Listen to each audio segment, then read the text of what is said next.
speakers.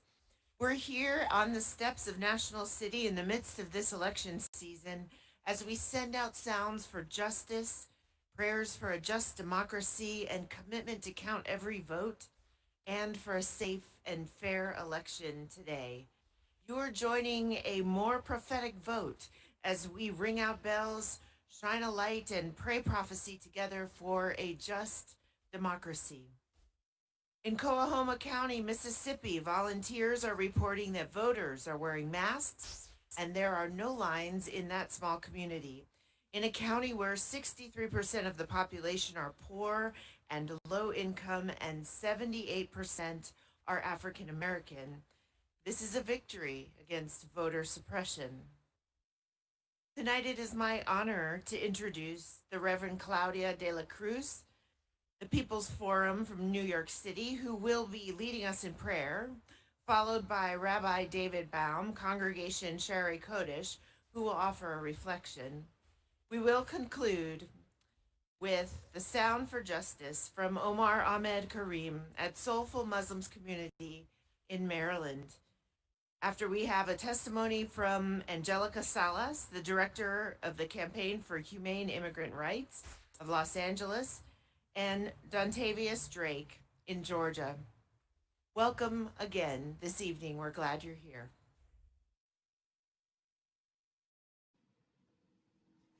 Dios de muchos nombres, te damos gracias por la oportunidad de sabernos presentes en este momento histórico tan importante para el desarrollo de la humanidad y del planeta. Te pedimos las fuerzas necesarias para ser co-creadores y co-creadoras contigo y asumir nuestra responsabilidad en la protección de la vida y la construcción de la paz con justicia en el aquí y en el ahora. Hello, everyone. I am Reverend Claudia de la Cruz from the Popular Education Project and the People's Forum in New York. We are just hours away from the election, and it is so important we have a deep understanding of the historic moment in which we are living.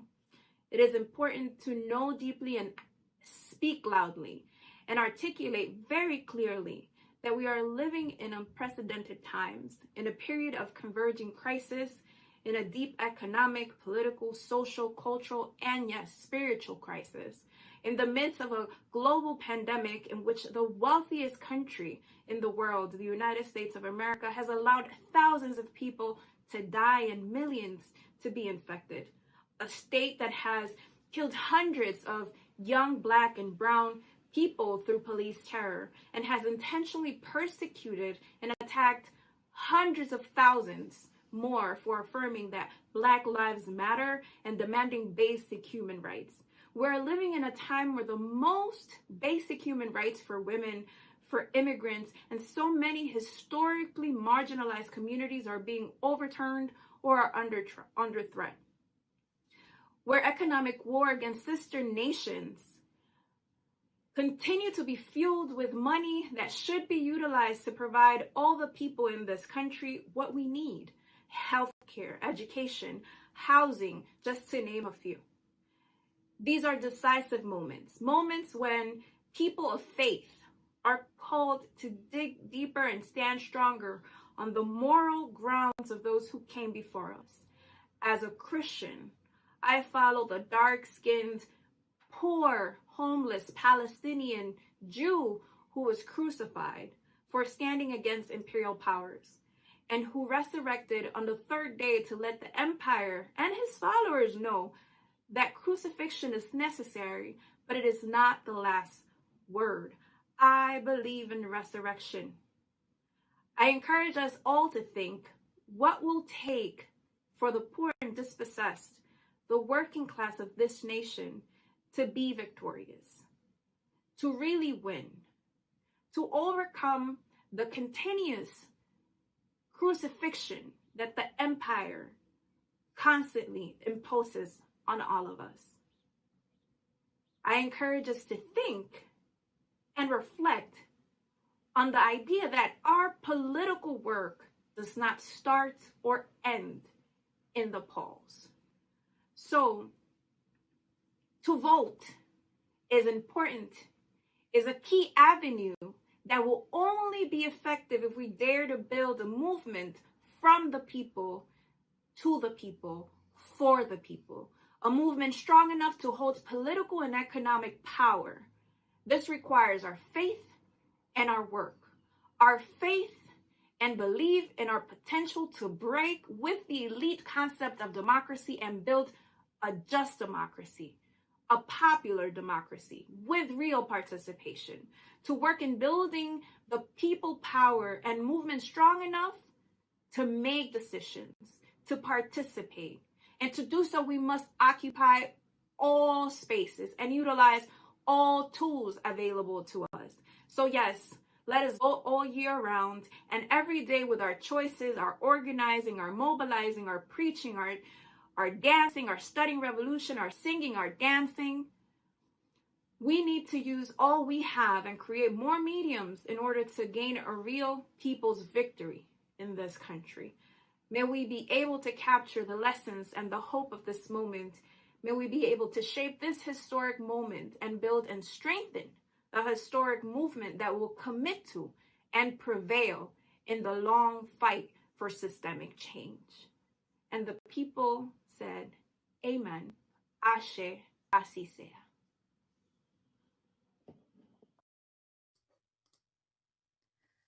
My name is David Baum. I'm a rabbi serving our congregation in Boca Raton, Florida. My parents came to America as children from Eastern Europe, immigrants. Their parents, my grandparents, survivors of the Holocaust.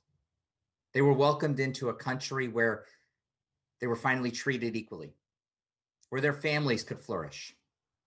When my father came of age, he enlisted in the Air Force and served our country in wartime. My personal story is an American story. It's also part of the greater Jewish story. The Jewish community of the United States of America has flourished throughout this country's history because this country champions the idea that we are a government by the people, of the people, for the people. The Jewish tradition calls upon us to pursue justice and govern ourselves through fairness and the rule of law. My family instilled in us the belief that voting was not just a right, but an obligation. Our vote was the way that we make our voices heard, how we contribute to the betterment of all. The doors were open for us to be part of this great nation, and my family taught me that I must ensure that the doors are open to all of our citizens to make their voices heard through their votes. Judaism holds obligation and responsibilities to be sacred, holy. This is what the word mitzvah means, commandment, sacred obligation. Our vote is how we turn our beliefs and our rights into action. It's our duty.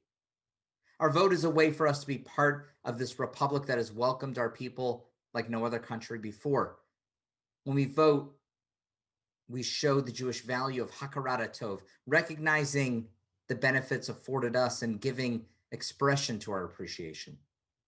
Our vote is a tangible way that we show our gratitude to this country. Our vote is how we share our responsibilities with our fellow citizens. Together, we will build and continue to build for a bright future for all. Assalamu alaikum and greetings of peace to all. My name is Rosala Kareem and I am Omar Kareem's mother. Omar is 10 years old and today he's going to recite the Adhan, which is the Muslims' call to prayer.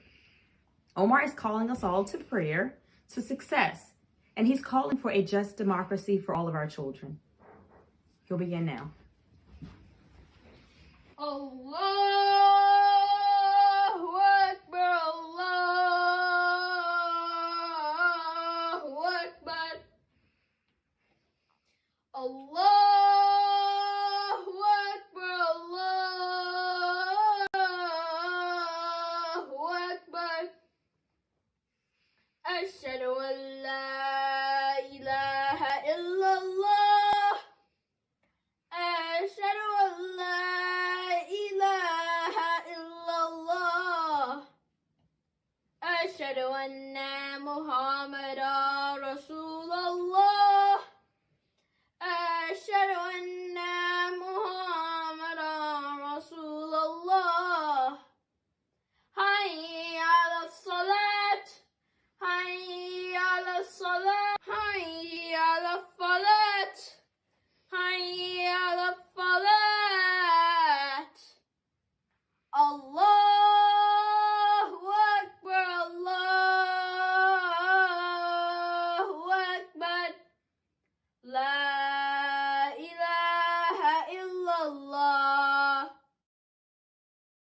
My name's Angelica Salas, and I am the Executive Director of CHIRLA, the Coalition for Humane Immigrant Rights.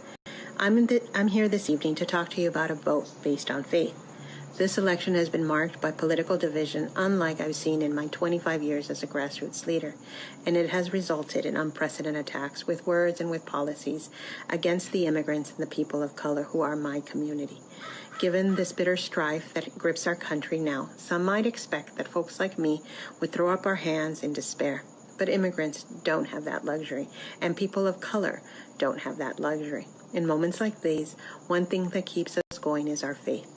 I was raised Catholic, and I take very seriously the lessons I learned in the church.